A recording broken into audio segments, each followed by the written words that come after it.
예, 오늘 본문 우리 에베소서 5장 우리 8절부터 14절 말씀을 중심으로 빛의 자녀들처럼 행하라 제목으로 함께 은혜를 나누기를 원합니다.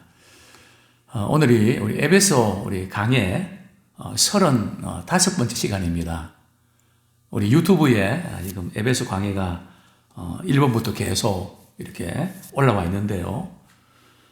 정말 하나님께서 우리 에베소 교인들을 통해서 이 시대를 살고 있는 우리 성도들에게 구원의 빛과 생명의 빛을 비추는 놀라운 축복의 시간 되기를 소원합니다. 예수 그리스도를 믿기 이전과 믿은 이후가 어떤 분들은 비슷하다고도 말하고 있고 또 어떤 분들은 확실히 다르다고 말합니다. 물론 어떤 점에서 비슷할 수 있습니다. 왜냐하면 우리가 하루하루 살아가는 삶의 모습은 우리 예수님을 믿고 구원받았다 하더라도 아침에 일어나서 또 이렇게 씻고 또 직장 나가고 또 우리 자녀들 키우고 또 공부하고 우리 스케줄은 비슷하지 않습니까? 그러나 하는 일은 비슷하지만 차원이 완전히 다릅니다. 어떻게 다를까요? 예수 믿기 이전에 우리의 상태는 허물과 죄로 죽었던 상태였습니다. 그것을 성경은 어둠이라고 표현하죠. 어두운 가운데 있었다. 아무리 잘 나가는 사람이라 할지라도 세상에서 최고의 지위에 있다 할지라도 많은 돈을 가지고 있다 할지라도 주님을 만나지 못한 사람들은 우리가 볼 때는 잘 나가고 빛과 번쩍하는 것 같지만 영적으로 볼 때는 어둠에 있는 자입니다. 죽은 자입니다. 그래서 성경은 우리 예수 믿기 이전의 상태는 어둠의 상태다. 우리 창세기의 창조되기 이전의 상태도 비슷하죠. 땅이 혼돈하고 공허하며 흑암이 깊은 가운데 있다. 이렇게 성경은 말씀하고 있습니다. 그렇습니다. 우리는 예수 믿고 난 이후에는 빛입니다. 정말 이 어둠과 이 빛의 차이가 확실히 드러나야 되거든요. 마음에서도 드러나야 되고 얼굴빛에서 드러나야 되고 언어에서도 드러나야 됩니다. 이전에는 정말 이 말하는 것이 비관적이고 우울하고 그렇지만 그냥 아침에 눈을 뜨면 오늘도 죽었구나 그렇게 시작했지만 좀 주님의 사랑을 알고 난 후부터는 아침에 떠오르는 햇빛도 사랑의 빛으로 느껴집니다. 은혜의 빛으로 여겨집니다. 모든 것이 밝게 보입니다. 상황은 그대로인데 관점이 바뀌었다는 거죠. 어떤 관점입니까? 빛의 관점으로 바뀌어졌습니다. 오늘 성경은 이렇게 말씀합니다. 우리 에베소 5장 8절 우리 같이 읽겠습니다. 시작. 너희가 전에는 어둠이더니 이제는 주 안에서 빛이라 빛의 자녀들처럼 행하라. 너희가 전에는 어떤 때입니까? 그냥 왕년입니까? 예수 믿기 이전에는 어둠이었다는 거죠. 이 이제 차이를 알아야 됩니다. 생각하는 것이 어둡고 말하는 것이 어둡고 느끼는 것도 어둡고 모든 것이 어둡게만 보입니다. 물론 어떤 때는 괜찮은데 뭔가 한번 틀어지고 뭔가 마음 상한 일이 생기고 이러면 한순간에 말이죠. 어둠이 몰려옵니다. 이것이 예수 믿기 이전에 우리 상태인데요. 이제는 주 안에서 빛이다. 이건 앞으로 신앙생활 열심히 기도 많이 하면 빛이 될 것이라는 의미가 아니고요. 우리가 주님 안에 있으면 이미 빛이라는 겁니다. 이거 우리가 아셔야 돼요. 우리는 발광체가 아니라 나는 세상의 빛이라고 하신 그 주님의 생명의 빛을 우리 예수 믿는 순간에 우리는 받았습니다. 그래서 우리는 주 안에 있을 때 이미 우리는 빛입니다. 그래서 우리는 어둠에 말이죠. 주님만 나타내면 빛의 역사가 나타납니다. 치료의 역사가 나타나고 구원의 역사가 나타나고 살리는 역사가 나타납니다. 이전에도 여러 번 말씀드렸지만 예수님을 모르는 나라, 예수님을 모르는 그런 문화, 예수님을 모르는 사람하고 또 예수님을 믿고 믿는 사람하고 확연히 다릅니다. 이전에 우리 장로님과 더불어 우리 몽골에 우리가 세웠던 그 교회를 한번 방문한 적이 있었고, 또 시간이 좀 돼서 그 동네에 시장을 한번 간 적이 있습니다. 그 몽골 사람들 그 표정이 말이죠. 저는 어디 가도 표정을 보거든요. 얼마나 어두운지 참 마음이 아플 정도로 참 어둡습니다. 그러다 예배 시간이 돼서 옵스에 있는 그 교회에 방문해서 설교를 하는데 말이죠. 똑같은 몽골 사람들인데 화납니다. 무슨 차일까요? 은혜의 빛을 받으니까 똑같은 나라에 살지만 다르다는 거죠. 차마 우리가 예수 믿기 이전에 우리의 사진하고 예수 믿은 이후에 우리의 사진을 이렇게 비교해보면 뭔가 달라질 수밖에 없거든요. 어떤 것이 달라지는가 하면 빛과 어둠입니다. 제가 이전에도 말씀드렸지만 참 이렇게 우리 성도님들이 한 주 동안 세상에서 살다가 교회에 이렇게 들어올 때 보면 참 그 표정이 많이 어둡습니다. 왜냐하면 이 세상의 문화가 어두운 문화거든요. 경쟁하는 문화고 참 힘든 문화입니다. 물론 살기 좋아지고 편해진 건 사실이지만은 그러나 우리 마음과 생각은 점점 어두워지는 것이 사실입니다. 그러다가 찬양을 드리고 말씀을 듣고 기도하면 그 얼굴이 말이죠 환해지는데 그 차이가 너무너무 다릅니다. 제 목회의 말씀 말이죠. 그 얼굴빛이 바뀌는 정말 하나님의 은혜가 임할 때에 정말 빛의 하늘이 회복되는 그것을 저는 매주 보게 되고 또 매일 보게 됩니다. 말씀의 빛 앞에서 정말 저렇게 달라지는구나. 자, 그런데 어떤 분들은 여전히 빛의 자녀임에도 불구하고 어둠 속에 머물러 있는 분들이 있습니다. 오늘 성경은 이렇게 말씀합니다. 11절 말씀 같이 읽겠습니다. 시작. 너희는 열매 없는 어둠의 일에 참여하지 말고 도리어 책망하라. 12절. 그들이 은밀히 행하는 것들은 말하기도 부끄러운 것들이라. 참 이 세상 가운데 이렇게 살아가면서 참 열매가 없는 어두움의 일. 이 세상에 돌아가는 그 모든 것들. 그냥 달라지는 것 같고 뭔가 대단한 것 같지만 이렇게 돌아보면 참 열매가 없는, 생명이 없는, 늘 그냥 문제 속에서 말이죠. 뒹구는. 문제는 있지만 답이 없습니다. 그래서 우리 그리스도인들은 우리가 열매 없는 어두움의 일에 너무 깊이 관여하고 거기에 시간을 많이 보내면 안 됩니다. 그 열매 없는 어둠의 일에 참여하지 마라. 그래서 우리는 항상 우리 이 세상 살면서 우리도 모르게 참 어둠의 일에 처져 들어가거든요. 그때마다 우리는 이것은 참 열매 없는 일이지. 거기에 빠지지 마라. 그래서 항상 우리는 그 빠지지 않기 위해서 하나님께서 일단 교회를 세우셨고 말이죠. 그 은혜의 보좌 앞에 빛으로 그 어두움의 그것을 벗겨주신단 말이죠.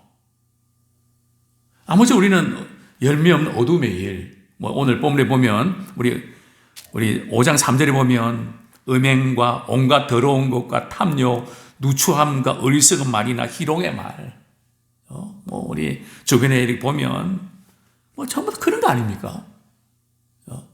그 열매 없는 그 어둠의 일에 뭐 비난하고 누구 헐뜯고 그냥 그런 어떤 그런 일에 참여하지 말고 어떻게 하라고요?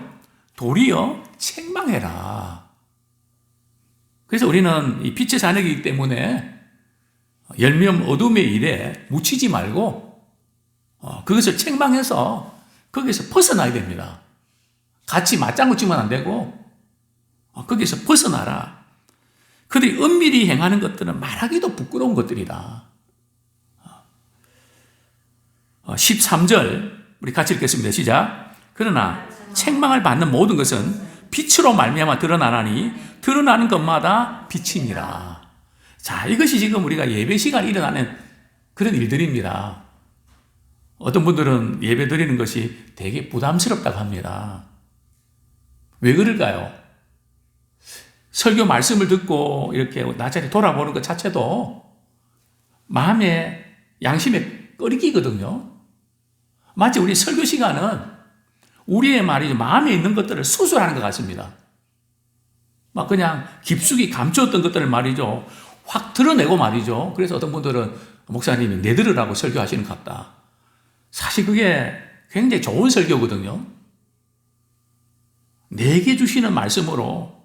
그런데 우리 인간은 죄성이 있기 때문에 그게 드러나는 것이 싫습니다. 부담이 되거든요. 좀 피해가고 그냥 나하고는 상관이 없는 것처럼 들리면 좋겠는데 그냥 말이죠. 그냥 직격탄을 막 그냥 쏘는 것 같고 되게 부담이 되죠. 또 간혹 어떤 남편은 말이죠. 아내를 교회까지 픽업해주고 차에서 기다리는 분도 있거든요. 우리 같으면 뭐 이왕 아침 일찍 나서 교회 왔다면 같이 예배 드리면 와이프도 좋아하고 자녀도 좋아하고 좀 좋습니까? 그 차에서 말이죠. 이게 있는 거 참 대단한 겁니다. 그 남편도 대단한 거죠. 그렇게까지 할 수 있다는 거. 왜 그럴까요? 예배 드리니까 어색해서 그럴까요? 물론 그럴 수 있습니다. 또 사람 부딪히는 것이 부담스러워 그럴까요? 그럴 수 있습니다.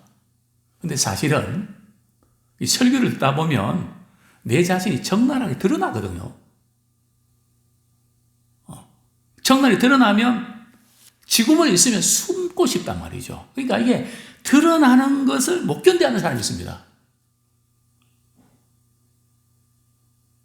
못 견다는 곤충도 있죠. 어떤 곤충입니까? 바퀴벌레. 불만 딱 켜면 말이죠. 구석으로 도망칩니다. 불만 끄면 말이죠. 나옵니다. 빛을 못 견뎌하는. 우리의 재성도 그렇거든요. 빛을 딱 비추면 거부감이 생기기 힘들어합니다. 그래서 이제 그리고 그 빛이 이렇게 드러나면 나에게 어떻게 들리는가 하면 책망으로 들리거든요. 그게 사실 정상입니다. 빛이 비춰질 때에 그 죄에 대해서 그것이 책망으로 들려야 정상이거든요. 근데 문제는 책망으로 들릴 때 두 가지 반응이 나타납니다.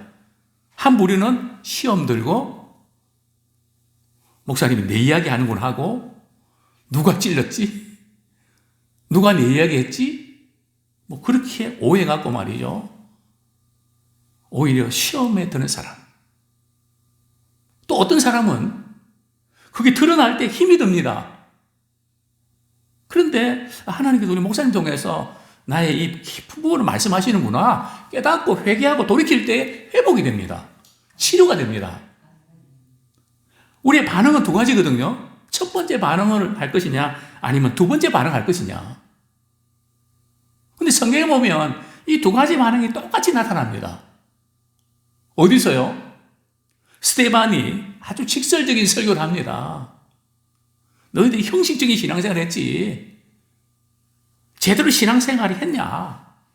막 그러면서 말씀 전하니까 말이죠. 그들이 양심에 찔렸습니다. 그런데 어떻게 합니까? 그냥 화가 나고 말이죠. 돌로 그냥 스데반을 칩니다.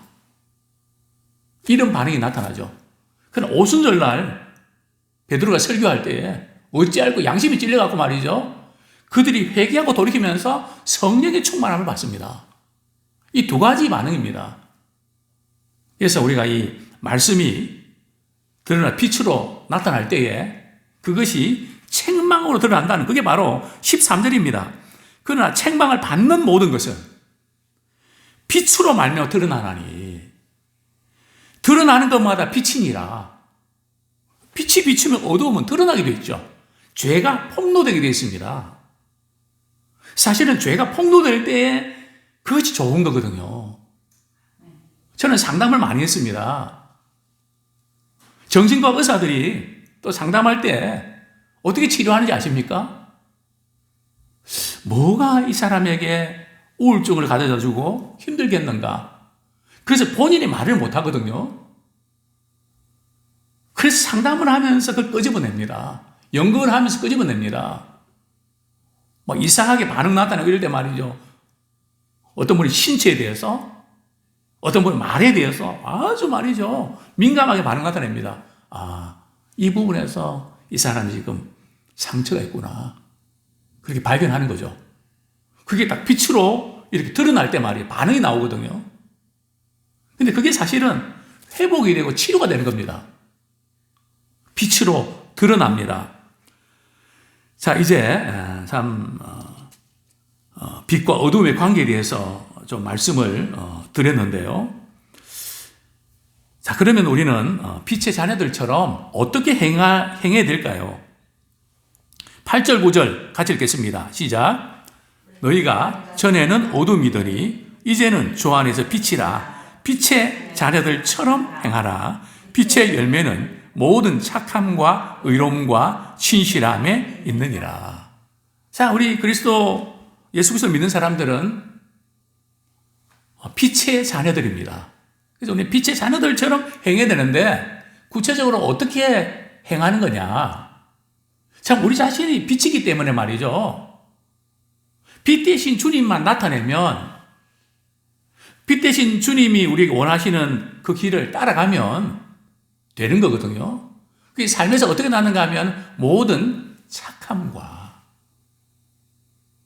이게 착하다는 것은 선한 거거든요. 그래서 우리가 결혼할 때 참 믿는 분들과 더불어 믿는 분이 이제 서로 결혼에 필요한 것이, 믿는 사람들은 주님이 그렇듯이 착하거든요. 이 착하다는 선한 겁니다. 모든 일을 할 때에 선하게 한다는 거죠. 그 삶의 자세죠. 이게 악한가 선한가. 하나님 모르는 사람들은 정치를 해도 말이죠. 기업을 운영을 해도 악하지 않습니까? 그러나 믿는 사람은 부족해도 말이죠. 그 방향이 참 선하다. 정말 주님을 닮는 그 모습이 나타난단 말이죠. 그래서 우리는 어디서 무엇을 하든지 주님의 그 선하심을 나타내는 자 되기 원합니다. 이게 의로움, 모든 착함은 사랑과의 관계에서 나타나는 거라면 의로움은 하나님과의 관계에서 믿음으로 말미암는 의, 믿음으로 의롭다함을 받았는데 정말 어떻게 하면 하나님이 기뻐하시는 삶을 살 수 있을까? 항상 그냥 내 기분, 내 생각에 맞추는 것이 아니라 하나님 말씀이 어떠한지, 하나님 기뻐하시는 것이 어떤 건지를 우리 따져보면서 거기에 초점 맞추는 삶. 그 다음에 세 번째가 뭡니까? 진실함에 있다는 거죠. 자신과의 관계죠. 정말 우리 사회에서 이 진실함의 반대가 말이죠. 거짓됨이거든요. 주님 없는 사람들은 그냥 말을 하면 전부 다 거짓입니다. 진실함이 없다는 거죠. 왜냐하면 마귀의 자녀가 거짓의 압이 아닙니까? 마귀의 자녀이기 때문에 거짓말하게 되어 있거든요. 거짓의 아비가 마귀이기 때문에 거짓말을 하게 되어 있습니다. 그러니까 누가 리더자가 되고 또 목회자가 되고 가장이 되고 이럴 때에 참 우리는 빛의 자녀처럼 착함과 의로움과 진실함을 나타내는 그런 우리가 되기 원합니다. 또 그게 어떤 것일까요? 빛의 잔처럼 행하는 것이 우리 10절 말씀 같이 읽겠습니다. 시작. 주를 기쁘시게 할 것이 무엇인가 시험하여 보라. 빛의 자녀처럼 행한다는 게 어떤 건가 하면 어떻게 하면 주님을 기쁘시게 할까? 주님을 기쁘시게 하는 게 뭡니까? 로마서 우리 12장 2절 한번 보겠습니다. 로마서 12장 2절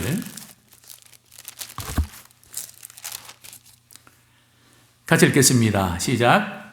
너희는 이 세대를 본받지 말고 오직 마음을 새롭게 함으로 변화를 받아 하나님의 선하시고 기뻐하시고 온전하신 뜻이 무엇인지 분별하도록 하라. 우리 하나님을, 주님을 기쁘시게 하는 시험해 보라 그랬거든요. 내 생각, 내 기분으로 그냥 그렇게 하는 게 아니라 그것이 하나님 보실 때 선한가? 그것이 하나님이 기뻐하시는가? 또 그것이 우리 하나님의 온전하신 뜻인가? 그 말씀에 부합하는 것인가? 그것을 우리가 분별해야 된다는 거죠.